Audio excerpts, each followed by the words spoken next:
Tristan? Yeah, I was wanting to inquire about purchasing a guitar for my grandson. Alright, what you looking to grab today? He watched a show a guy do on YouTube called Burst Believer Fever. And there's a guy on there named Tom. I forget his last name, but I think I want to get him a guitar like he play. I'm not sure of a Tom on YouTube, unfortunately. Oh, he on a show called Burst Believer Fever. You have a computer there, but I'm not very good with the computers. I can search it up on my phone. It is 2025. Let's see. Tom. See, what is their last name? Tom's. Oh, I'm sorry, but it's called the show he do called Burst Believer Fever. Burst, B-U-R-S-T, Burst Believer Fever. Alright. Is there a certain video? Can you tell the guy his name Tom? Is that Tom? Tom something. I don't see a Tom. It just his channel says it's Voy XU.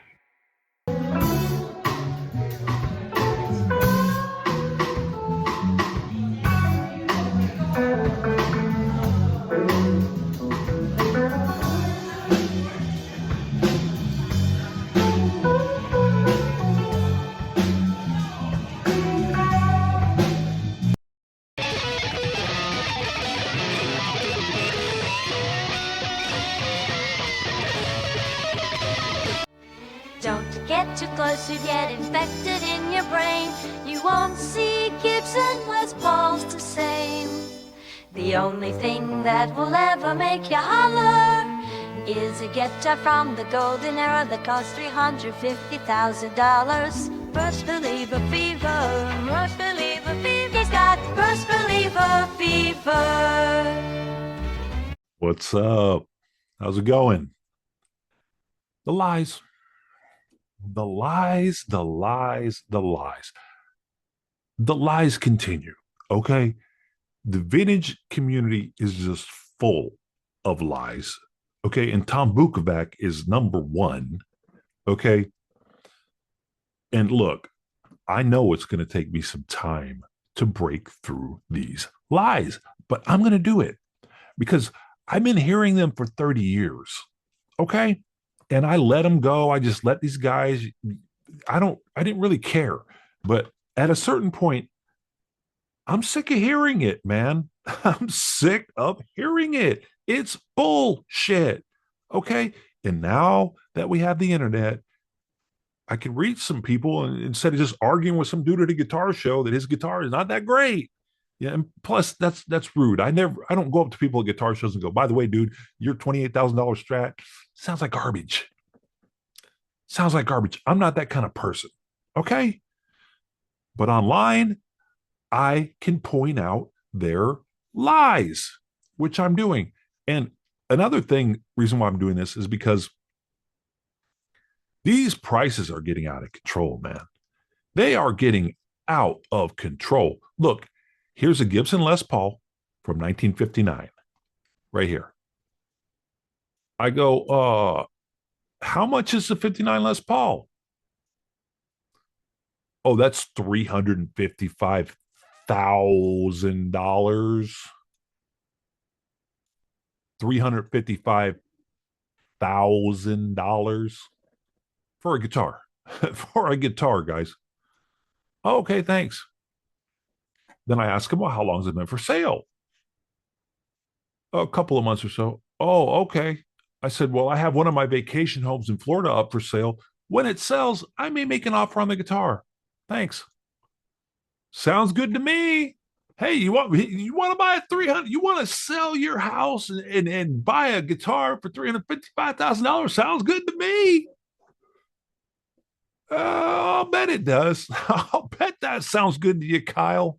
Yeah, sounds real good to you, huh? You want my contact? Got it. Thanks. Yeah, yeah. Let me know. How about this? No. But these guys in this vintage world, they just lie. I mean, they lie constantly. Okay. And Tom Bukovac, he's one of the biggest liars in the vintage community. It's all him and okay, look, I called the guy out, right? He insults me. He puts me down, right? That's all he's got. See, he's got nothing. He's got no proof of anything he's saying. So all he can do is just hurl insults and mistruths and misdirections and all kinds of stuff, right? And he gets his buddies together. He's floundering because now he's got to call in the cavalry. He gets in his reserves. He calls in his buddies. Hey, one of his buddies is this guy named Thurston, right here.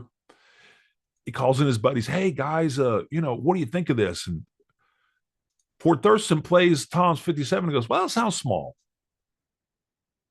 As a matter of fact, this 1978 Greco sounds better. And Ford ended up buying this 78 Greco. He didn't buy a 57.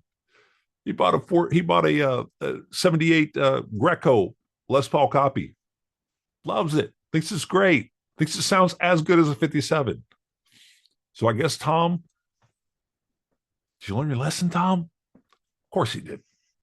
So he's in this video right here. And what he's saying is, once again, insulting. He insults you. He insults anybody that dare say anything that he doesn't agree with or dare challenge him on anything. He'll get online. He'll insult you. Then he'll erase his comment. Oh, Tom, you got a lot of guts there. You get online and tap some stuff in. And then after they read it, an hour later, you delete. Real convenient, Tom. Real gutsy, Tom. Real gutsy. So on this video, he's talking about me. Listen to this. I don't mind arguing with somebody that actually has done the work and the research. I've been playing guitar since I was 9 years old. I have visited so many guitar stores. I have been to the biggest guitar shows in the world and played a ton of guitars there. Okay. I've had a bunch of friends that buy and sell guitars. I've known pawn shop owners that bring me guitars to play to find out how good they are. I used to work a block away from Norman's Rare Guitars and went in there at least once a week. So I've done some research, guys. Okay, but to Tom, that he can't conceive of that. He can't conceive that anybody on the whole planet would possibly be able to speak about this subject except him. That's the part he can't get. As they say, Tom, ego is a hell of a drug. Ego is a hell of a drug, Tom, isn't it? Listen.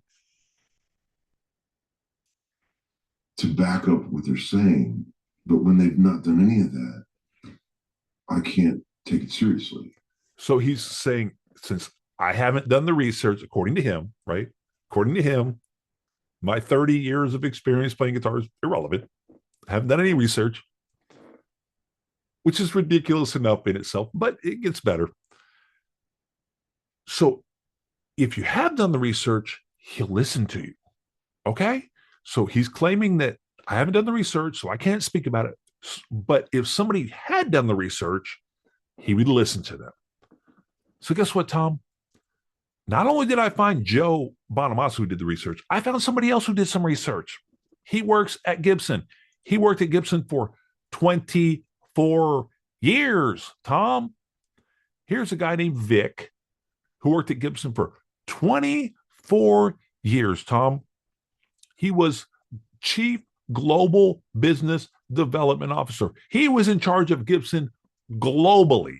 Okay, worked there 24 years. Okay, so Tom, you think he's done some research? You think the Gibson Corporation has done some research on their guitars that they built? Do you think they've done the research on the guitar that they still build to this day? Of course they have, Tom, and he worked there for 24 years. Now listen to what he says. Listen to what he says, Tom. And that you can enjoy. But you sit a guy down with an original.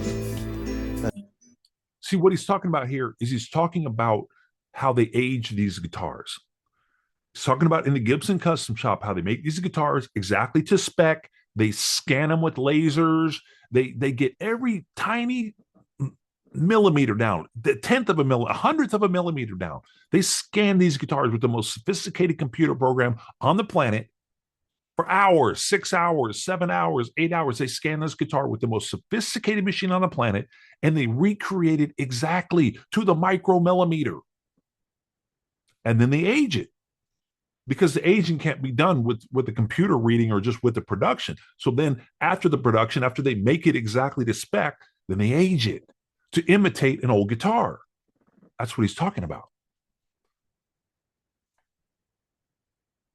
With an original, and you sit them down with one of our aged true historic side by side.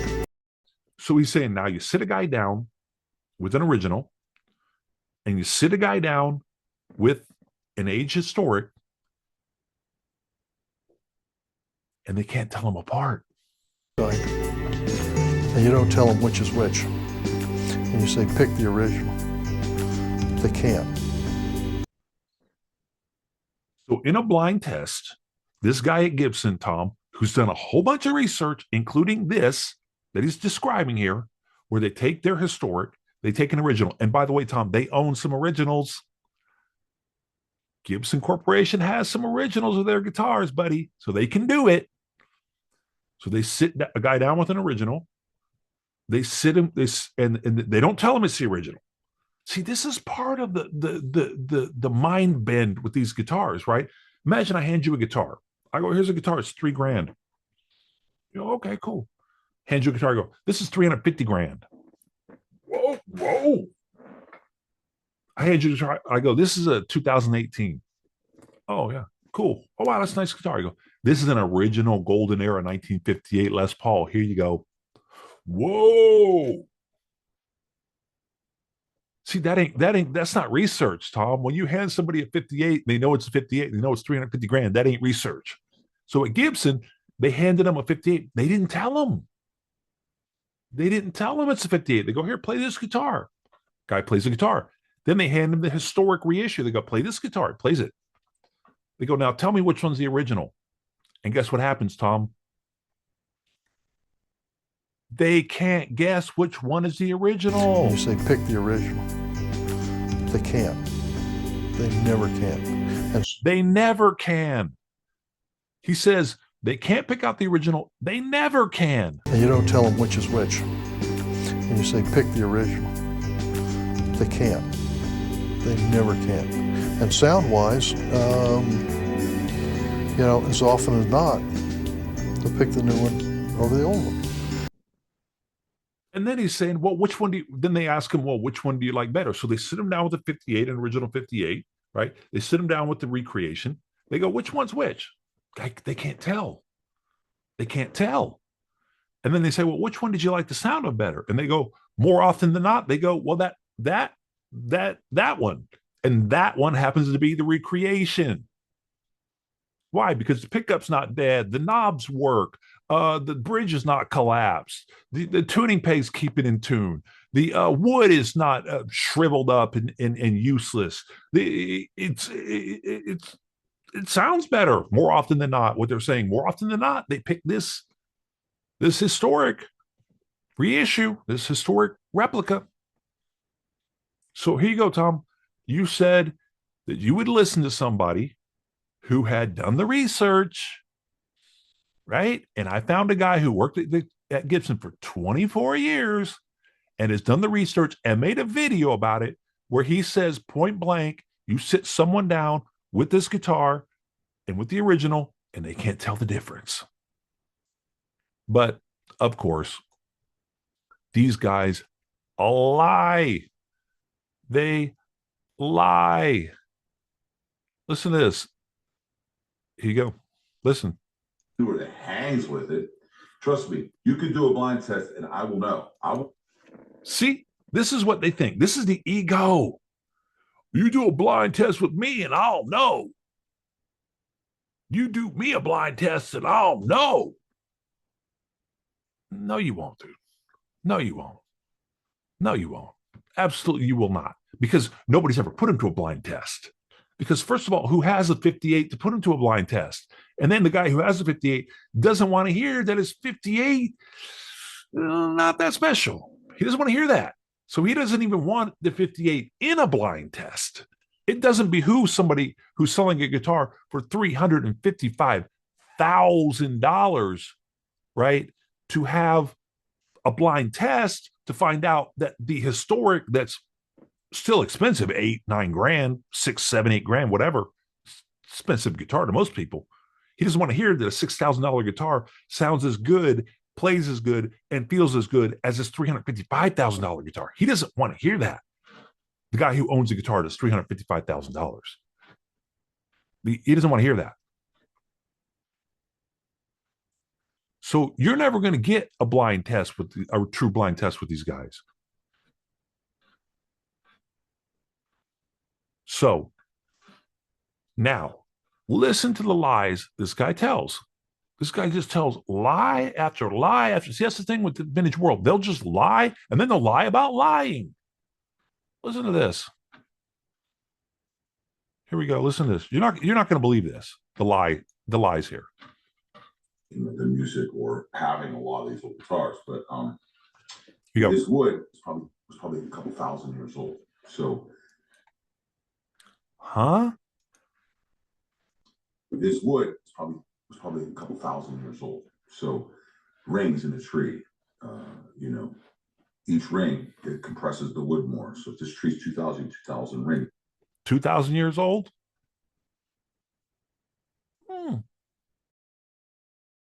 What makes no beat up guitar sound good? 2,000-year-old wood.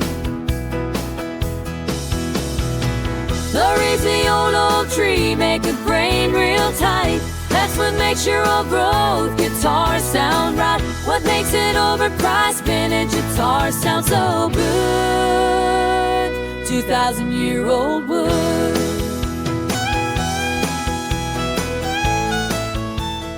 Okay, the 2,000-year-old wood, the tree, 2,000. So like I said, they're just lying. They lie constantly, and then they lie about lying.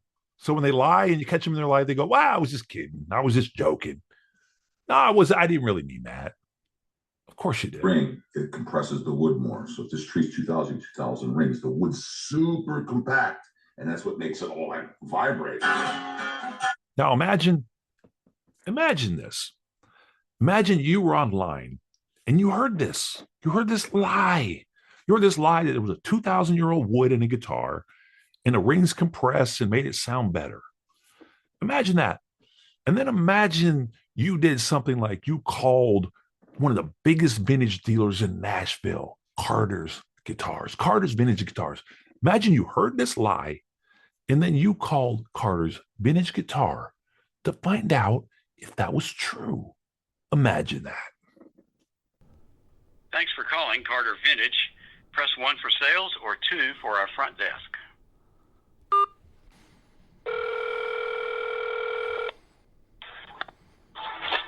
Carter Vintage. Hello, this is Frank White. Who am I speaking to? This is Justin. How you doing? Hello, Justin. How are you? I'm looking to buy me a guitar. Okay, sounds good, man. Yeah, I just retired from working at the water department for 43 years, and I got me a big check, and I'm wanting to spend it on a guitar. Oh, wow. Hold on. Say that again. I've been working at the water department for 43 years, and I just retired, and I want to get me a good guitar. Okay, well, hold on one second. I'll be glad to help you.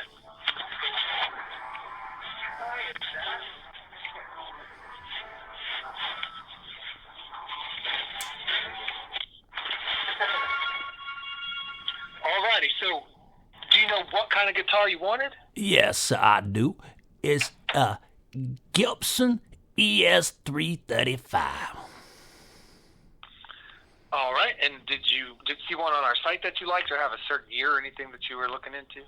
Well, my grandson been doing research for me, and he found a video on the YouTube from a guy named Ford Thurston. You know Ford Thurston? Yeah, I know who he is. Yeah, he put up a video on the YouTube called ES Believer Fever, and he playing a guitar in there, and he said the wood in that guitar was 2,000 years old. That's pretty crazy for it to be 2,000 years old. Yeah, well, the guitar from it's a 1959 ES335. Yeah, I'm familiar with that guitar. And he said that the guitar had wood in it that was 2,000 years old. That is crazy. I'll have to look up that video. I've not seen that one. Yeah, it's called ES Believer Fever. And about 5 minutes in, at the 5-minute mark, my grandson showed it to me. And he said the wood 2,000 years old. And I want to get me a guitar like that. Okay. Well, we've got that 59 335 here. Okay. How much you want for that? The asking price is $85,000. Oh, okay, yeah. He said it was 80. I guess he might be trying to sell it. He said it was 80,000, but yeah, he could be right on the website. I'm just looking at our website. It says 85, but it's also a consignment. So I always encourage people. That's the asking price, right? This is what they're asking. So if we want to make an offer, we can always see if we can get them to take less. Oh, okay. And I don't know too much about guitars. Is that 2,000-year-old wood? What kind of wood is that? I'd have to look into the 2,000-year-old thing. That's news to me. Doesn't mean it's not true. I just don't know specifically, but I could look into it for you. Like the neck is typically going to be mahogany and Brazilian rosewood. Uh-huh. Yeah, but I could look into that. I'm not sure if it's the 2,000 years thing. I'd have to ask. Oh, okay. But that 59 335 is probably, that year specifically is really sought after, highly collectible for Gibson. Anything from like 58 to 60 when it comes to Les Pauls or 335s. You've got those really desired PAF pickups that are considered some of the best of all time. So, yeah, that's an ideal collector's piece that's going to appreciate in value, but also you can play it. It doesn't have to just hang on a wall. That's a great sounding and playing guitar too. Yeah, I want to get me a nice one. I was born in 59, so that's my birth year. Oh, wow, that's cool. Where were you born? I was born in Odessa, Texas. Okay. Yeah, so that's cool, man. So you go ahead. I'm sorry. Well, I don't want to take up too much of your time because I'm just kind of looking around. My check is for about $68,000, so I don't know, honestly, if that would get me a 1959 ES335. I might be a little short. Well, I wouldn't mind making an offer. If you wanted to spend your money on that, you let me know, and I'd be glad to make an offer for you. Then I appreciate your help today, young man. What's your name again, sir? My name is Frank White. That's right, Frank White. Well, I love the name, too. You come on down and ask for me, and I'll gladly show you that guitar and let you play it. Thank you so much, young man. I'll talk to sir. you I'll later. Talk to you soon. Okay, bye. Thank you. Bye-bye. All right, guys, that's it. I'll see you next time.